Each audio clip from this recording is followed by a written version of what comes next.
Hello, everyone. Welcome to High Vibes and a Mic. We are your hosts, Silvia Madden and Veronique Anenter, moms in our 40s and 50s with lots of great spiritual insights and funny stories to light up your day. Now sit back, relax, and enjoy the show.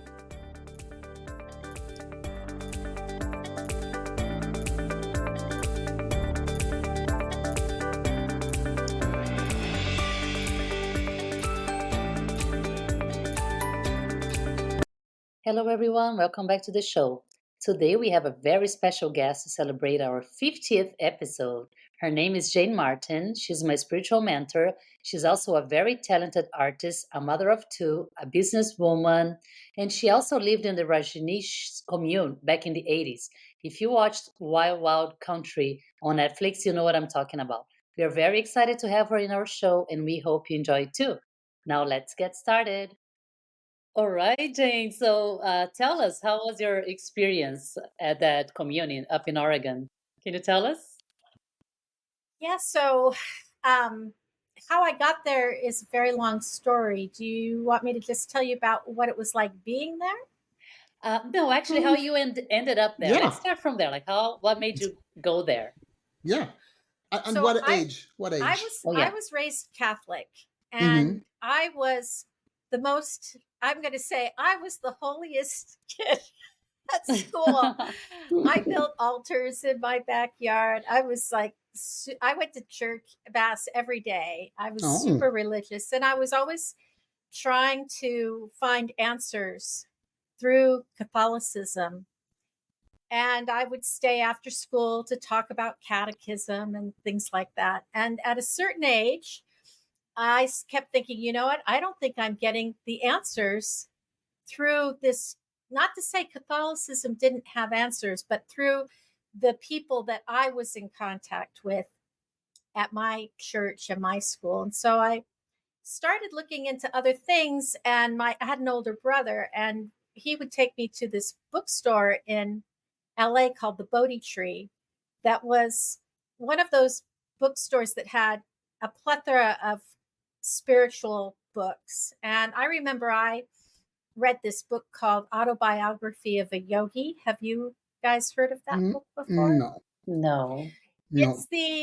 It's what would be called the starter book for Westerners to understand Indian philosophy.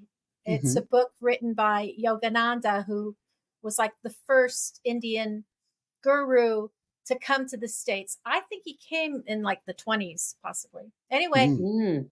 I was really into that, but my brother was looking at these books by Rajneesh, and he would show me these Rajneesh books, and I'm like, oh, that guy is way too scary for me. He had this piercing gaze, and the photos of him were beautiful, and it was sort of like mesmerizing. But they had all the people were doing what's called darshan, which is Okay. like a certain kind of meeting where people would sit with the master, and they'd be like dancing, and the women didn't shave under their arms. And I thought, oh my God, that's just all too much for me. I'm just this kid. And then it I started to get into and I would sort of hear about Rajneesh, and I was like, no, no, no, like pushing it away. And then when I was in my early 20s, I felt like, it was the 80s, the early 80s, late 70s, early 80s. Lots and lots of drugs, lots and lots of Yeah. disco, staying up till 6 in the morning, and pretty much a pretty debauched lifestyle. And I thought, You had fun. I have this. I had a lot of fun, but I was feeling like this is not what I'm looking for. I want something more meaningful for me. And so I started going towards participating at like what was a local center in Los Angeles. Mm-hmm. And eventually, long story short, I became a disciple of Rajneesh. And then they started a program. Now, what had happened was Rajneesh had a big commune in India, and then he decided, there's a lot of reasons, but he moved to Oregon. It was a big controversial move. But the idea was they were going to build this like utopian city for 10,000 people, and it would have all of this innovation, which it did. All like organic, plant-based farming and recycling and innovation in terms of how the houses were built. And it would be this community of like-minded people who were all on a spiritual quest. And it was very idealistic. And all the sannyasins, we wanted to go there. We wanted to live there. But in the beginning, it was only by invitation. So some of the old timers were there doing the initial setup, and they endured some real hardships. Pioneer, I mean, this place is out in the boonies. It's in Central Oregon, high desert. It's really far, and it's thousands of acres. It's massive.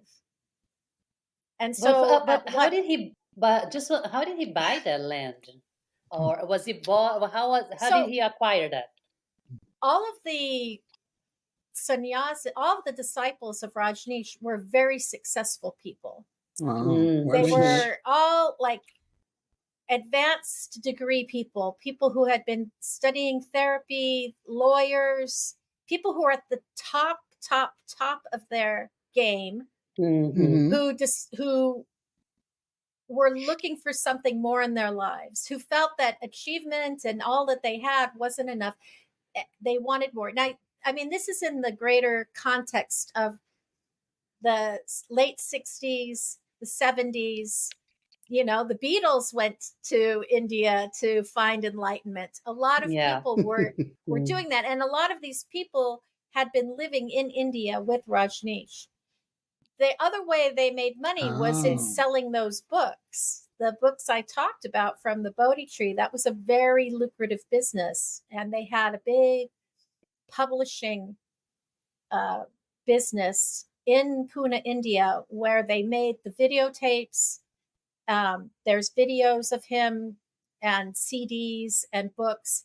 It was extremely popular. And then all around the world were individual centers, they were called. So, if you went to Berlin, you could go visit the Rajneesh Center there. And a lot of them had thriving businesses. A lot of them had restaurants, vegetarian restaurants, discos. Discos. Oh yeah, they were into dancing. They were really into dancing. This is not a like puritanical tradition by any no. Yeah. So I don't know if those were all just self-supporting, but a lot of people contributed money, and that was also part of it. So people would would pay. They had like a lot of therapy groups there. And so people would pay. It would be like what you would call like spiritual tourism. How everybody goes on these big, long yoga retreats now? Yeah. It was that, but to go to India and meditate with the guru and all that. Now, I said I was young and I was nervous about going to India by myself. And so it did not happen that way for me. What happened instead was that the commune created a program for young people like myself who couldn't pay to go and be the workforce, the labor force. And so that's how I went. It was called, what was it? I can't remember what the name of that particular program was. But what it meant was I didn't have full residency to live there. I was sort of on a scholarship program, so to speak. And so I would go, you don't get paid for the work that you do.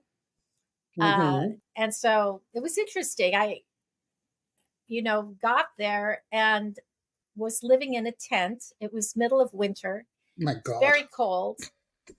Yeah, very, very cold. I remember I had like 6 or 7 sleeping bags on top of me. I was so cold. Oh, And I was sharing the tent with a guy who was also I mean, you just got put with whoever What? else was there. oh. And yeah, and so we would get up. We had to be at work by 6 o'clock or 6:30. So you get up Mm-hmm. at like 4:30, and you go to a big trailer that had like a bunch of showers and a bunch of bathrooms. But all of the people who were living in tents were lining up, sort of like Yosemite in the middle of July or something, right? Everybody's standing there with their toothbrush, but we were all shivering. What in the Oh my cold, in the God. winter, freezing? Oh, Yeah. And so Oh. then we would take the bus to our place of work. Now, our place of work was called our place of worship. And the whole idea was that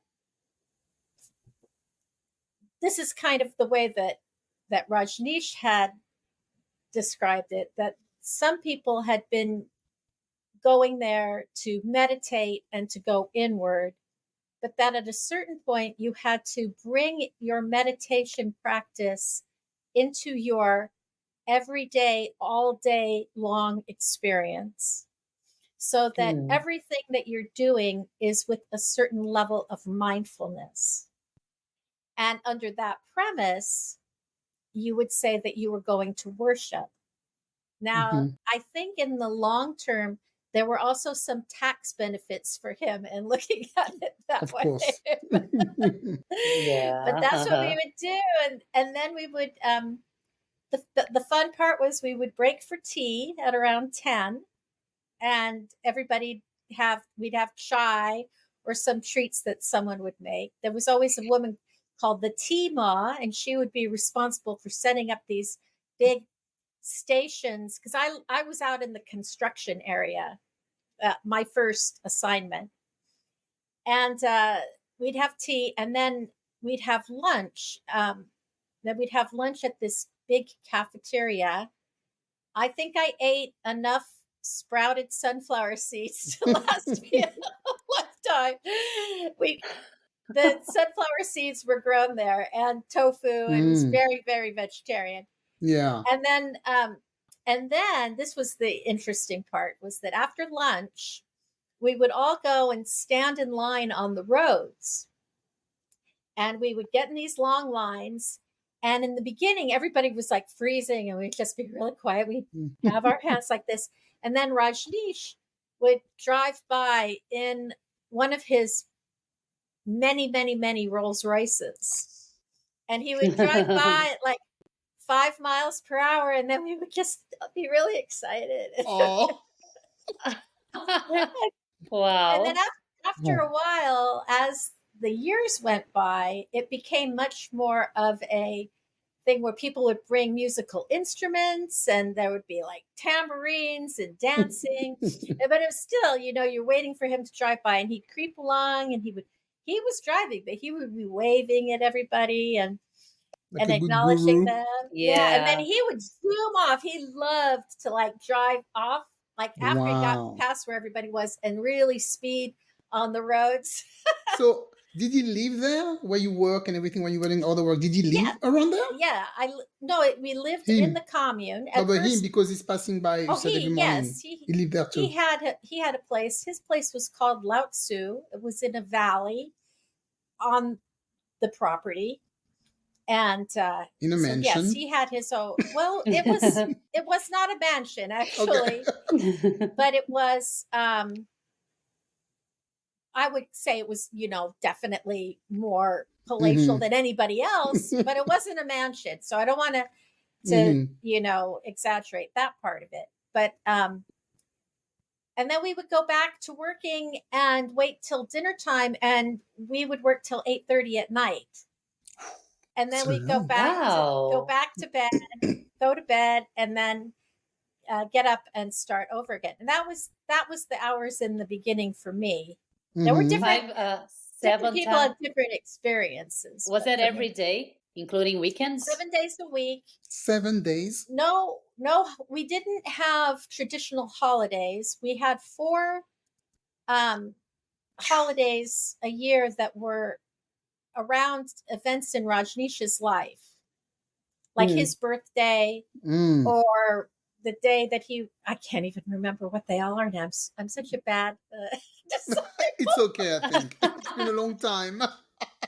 Bad disciple. and then we would have these festivals, and the Disciple. festivals were really fun because, I mean, it's literally thousands of people from around the world would come. So they'd have, like 10,000 people would come for the summer festival. Wow. And that was always really 10,000. lots of fun because you would wind up knowing all these people from all around the world. And it was really very fun. It was great. And it was like Believable.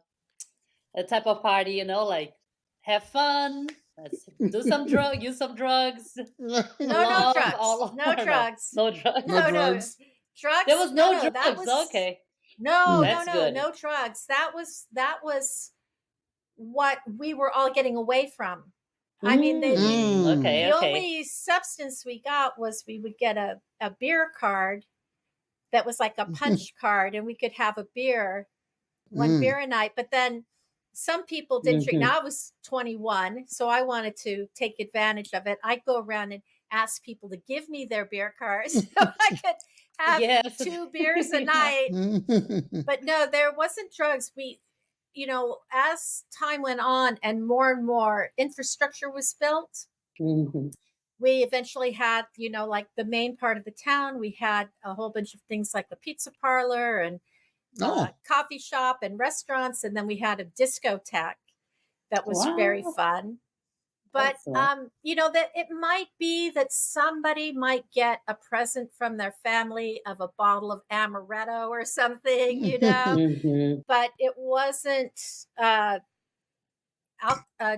heavy drinking and drugs was not part of it. But a lot of smoking cigarettes. That's what I was going to ask. Like cigarettes was okay. Of course, right? People. The Europeans, man, I used to be, I was always like amazed at how they go out in the freezing cold, to smoke. and they'd be rolling those cigarettes. And then I started to go, I want to smoke, because if you smoke, you could take a smoke break. And I found myself wanting to smoke more, because then I'd have an excuse to go have a break.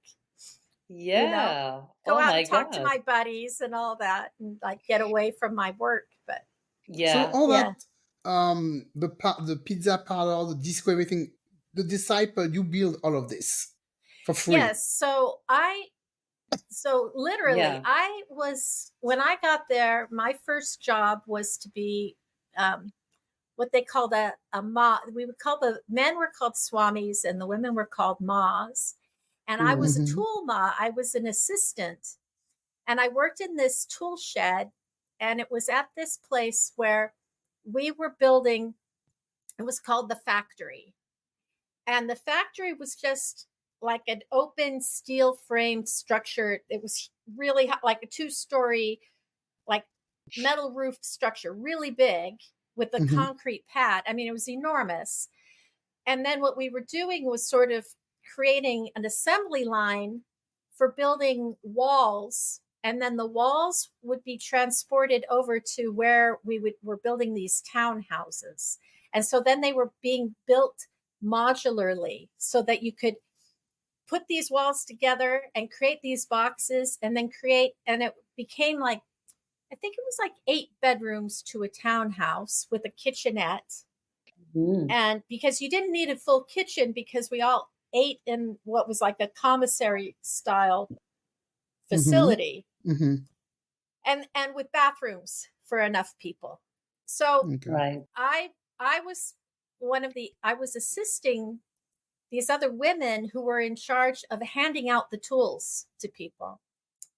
And so I got there, and the first woman I got there, she was freaked out. And she started having like a nervous breakdown. Why? Because she didn't know what she was doing. It was over 300 people were working at this factory. And the person who was running the tool shed was in charge of making sure where every tool was at every moment. So I don't know if you've ever worked on a construction site, but we're talking about unskilled labor. I mean, there were plenty of really, really talented carpenters and construction people, but there were also just a bunch of people like me who were like, here's a hammer, go, do something. And it was intense. It was a lot of energy. It was like a beehive. It was crazy.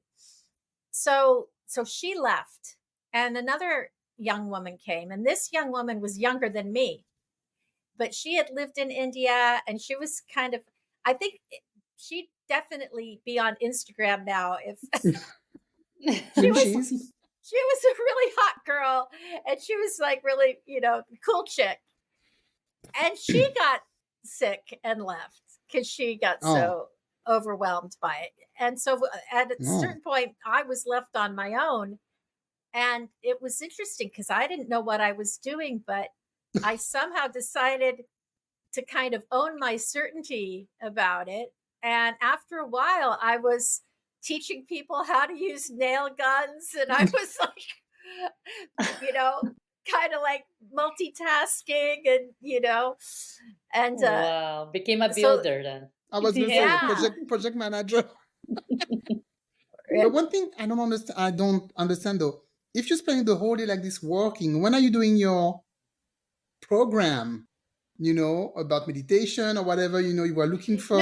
No, because we were not, that was the whole thing, Veronique, was we were not meditating separately. We were not doing a program of study separately. Mm-hmm. We had a scholarship to meditate in work. Oh my God. This is the best scam ever. Yeah. Well, you meditate while you're working. On the other hand, when you work on the for other free? hand, I'm not going to argue that it wasn't a scam, but I will say from my point of view, as a 21-year-old woman at the time, mm-hmm. that I got to live in a really cool place. I mean, I was working that many hours a day myself as a waitress, mm-hmm. and trying to live in LA and having to have a car and car insurance and mm-hmm. all the struggles of life. Mm-hmm. And then being out around people that I didn't enjoy being around a lot of energy of, unwanted male energy. And I felt myself like taking, drinking too much. Like I wasn't enjoying my experience. Mm-hmm. Now I'm in a place where I tell you, we would get on the bus, we'd all be hugging each other. We just loved being together. We had so much fun, in a lot of ways. And I got to live in a place that was really beautiful and have these brand new experiences. Mm-hmm. So at the beginning, I really, really enjoyed it. And working that much, I already worked 7 days a week. It didn't change. It didn't change that part of my life. Okay, so for you, you didn't feel like you were being taken advantage of. No, not for me. And because I didn't have to pay anything to be there. If people who paid, they would go to classes that were taught, that there was this other facility called the University. And mm-hmm. that was a lot of Europeans, a lot of Germans would come over to study with specific teachers who mm-hmm. knew a lot of, you guys know, like inner child work and things like that. Have you ever heard of that? I've heard of it, yeah. That was a big thing in the 70s. What? Is that a program also? Is it studies? It's just a type of, I don't even know how I would describe it because I am not a psychologist. Thank you for listening today. May your journey towards spiritual fulfillment never end. Until next time, keep learning, growing, and exploring. Don't forget to follow us on Instagram, TikTok, and Pinterest.